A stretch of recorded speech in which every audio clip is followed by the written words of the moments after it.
You're not getting any of tonight's pot roast. Here, eat this instead. But this is old soup and salad from 2 days ago. It might be bad, but you can handle it, right? Don't waste food. Eat up. I don't want to waste good meat on you. I can't eat this. What was that? Leftovers are fine for you. Stop complaining and eat. My mother-in-law always says such rude things to me. She's so annoying and it really bothers me. My name is Mary. I'm 27 and I'm trying to balance work and home life. I got married just a year ago and we don't have kids yet. Right now we live with my husband's family. I never wanted to live with my in-laws, but since my husband is the oldest son, we didn't have much choice. It feels strange to live with them now, especially since it's not common anymore. But both my husband and my mother-in-law believe in old-fashioned values. Plus, my father-in-law passed away and my husband is worried about his mom. I don't get why he's so worried. She's still really active. My brother-in-law works overseas and is single, so I guess this is how it has to be. But I really don't like it. Now, even my husband has started acting mean towards me, like his mom. He never said anything bad before we got married, but his attitude changed a lot. I feel tricked. He always acts like he's better than me and yells at me. It gives me a headache. Hey, why is my shirt so wrinkled? Is it wrinkled? I don't know. I ironed it. It's so wrinkled. I'll be embarrassed at work. Can't you even iron it right? Why can't you do something so simple? No, I ironed it. Well, it's not right. What a useless wife you are. That's so mean. You don't have to say it like that. Are you talking back to me? Your face is as wrinkled as this shirt. You're annoying. Seriously, you look older than you are. It's a turnoff. Really? Before we got married, he used to call me cute and treated me like a queen. Now he makes fun of my family and laughs about it. I don't understand why he's so rude. I'm not wrinkled at all. Sometimes I even think that he's losing his hair early. I wish that he would go bald one day. Our marriage is still new, but I'm really worried about our future. Divorce sometimes crosses my mind. I'm always so tired, and after working all day, I do the housework and feel like I'm going to pass out. But my mother-in-law never helps. She spends all day just watching TV. There are crumbs from her snacks all over the floor, and I have to clean them up. I wish she would just use a plate. One day after dinner, my mother-in-law suddenly said, "Let's all go to a spa resort for the new year." "Oh, that sounds great," my husband replied. "All right, I'll make the reservation first thing tomorrow." They both seemed really happy about it. Honestly, I didn't want to go with them, but I did like the idea of going to the spa resort. I love visiting places like that, and this one had even been on TV recently. I thought it could be a nice break if I could just ignore them.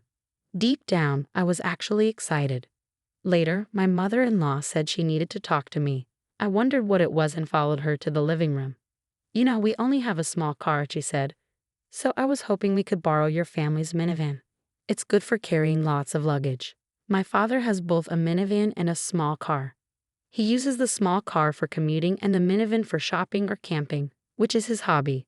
When I called him, he agreed right away. So everything was set for the New Year's vacation. I was busy cleaning the house to prepare, but knowing the spa resort was waiting for me after all this work helped me get through it.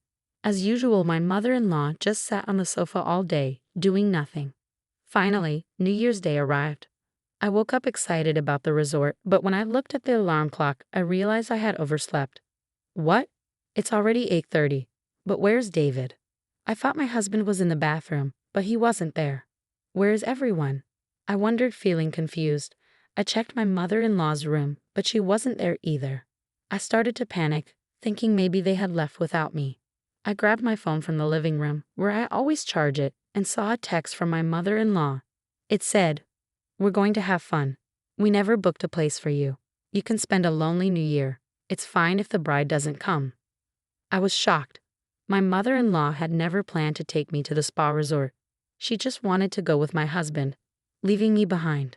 I felt really sad and angry. It was horrible to think she purposely made me oversleep by messing with my alarm. I also suspected she had made me drink a lot the night before to make me pass out.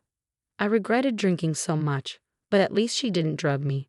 Still, I was upset that she kept pushing drinks on me. There was nothing I could do, even though I was really angry. So I decided to just enjoy my day alone at home. I wanted to go to my parents' house, but they were also away on a trip, so there was no point. Instead, I ordered a pizza and spent the day by myself. When my mother-in-law and husband returned from their trip, they both had big smiles on their faces, clearly happy. It was so fun. The best trip ever, my husband said. I want to go again, but not with you, Mary. Then my mother-in-law handed me a souvenir. Here, this is for you. It was a stone she had found. It suits you perfectly, she said. I couldn't help but feel how spiteful she was. Frustrated, I went to return the minivan to my parents' house, thinking they would be home by now. When I arrived, my father greeted me. Did you enjoy the spa resort? That famous place must have been great, he said. I didn't go, I replied. My mother-in-law said it's fine if the bride doesn't come. She left me behind when I woke up in the morning. No one was there. My father seemed shocked. What? He immediately did something, then had me sit in the passenger seat of the minivan. He started driving, and the car was headed to my in-laws' house. When I looked at my father's face, I saw he was angry. I had never seen him so upset before. We arrived at my in-laws' house, and my father stormed inside with something in his hand. My mother-in-law came out to greet him. Happy New Year. Sorry for borrowing the minivan, she said with a smile. Happy New Year, my father replied. But speaking of that, you left our daughter behind, didn't you? Oh, Mary said she had a fever, so we had to leave her behind. My mother-in-law lied. I even offered to take care of her. I was shocked. She was lying so obviously. I wasn't sick at all, and she never said anything like that. Really? But our daughter said she was left behind. She even got a text from you saying it was fine if the bride didn't come, my father said. Did I say that? My mother-in-law replied, trying to deny it. I showed her the text messages. Still, she insisted she didn't say that. I couldn't believe how shameless she was, still denying it even when caught red-handed. It was almost impressive how thick-skinned she was. You're really a sad person, my father said. By the way, can I charge you for cleaning the car interior? What? Why? My mother-in-law asked, confused. Because you made it dirty with a married man, my father replied. What a filthy and disgusting situation. What are you talking about? She said, still not understanding. My father showed her a dash cam. This camera records both the outside and inside of the car, he explained. It can prove if you were driving safely. My mother-in-law didn't know much about cars, so she probably didn't realize the camera was recording the inside too. But that didn't explain why she was with a married man. I regretted watching the footage my father played for us. It showed my mother-in-law in an inappropriate position with an unknown man. Even though my father-in-law had passed away, it was shocking that she would do such a thing in her family's car, especially on the day she borrowed it. Wait, this doesn't mean we did anything wrong, she stammered, trying to explain herself. But she was clearly panicking and on the verge of tears. I couldn't help but feel a little amused watching her try to cover up what was happening. After everything she put me through, she deserved this embarrassment.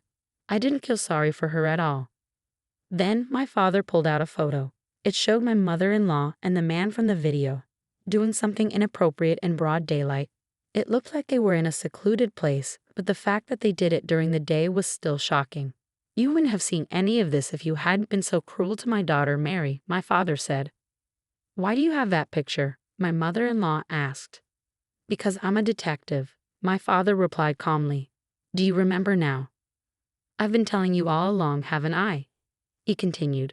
My father is a detective, which is why he had that photograph. Coincidentally, the wife of the married man in the picture had hired him for an infidelity investigation. Turns out, she hired me to look into her husband's affair. I was shocked to discover you were the other woman. I was planning to tell her next week, but I didn't expect to show you this so soon.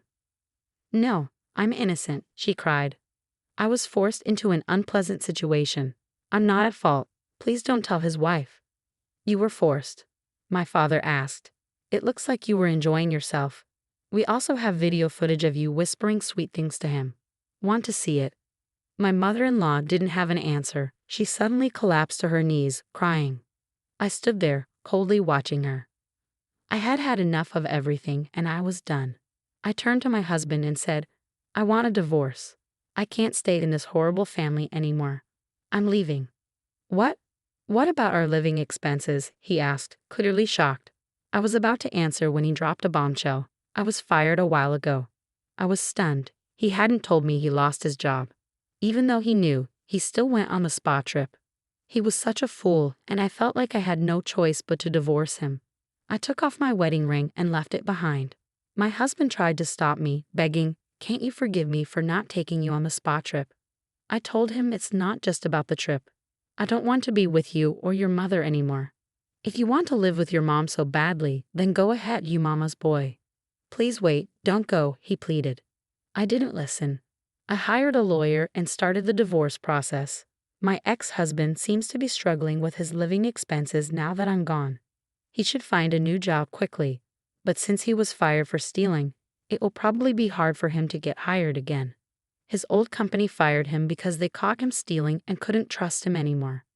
Meanwhile, the wife of my mother-in-law's lover asked for compensation because of the affair. She ended up using all the money left by my father-in-law to pay for it. I haven't seen my ex-husband or my ex-mother-in-law since. I imagine they're having a tough time, but honestly, I don't care anymore. Now I'm living alone and enjoying my work. I'm glad I didn't have a child with my ex-husband. My life is peaceful now, and I'd be open to finding new love if the right person comes along.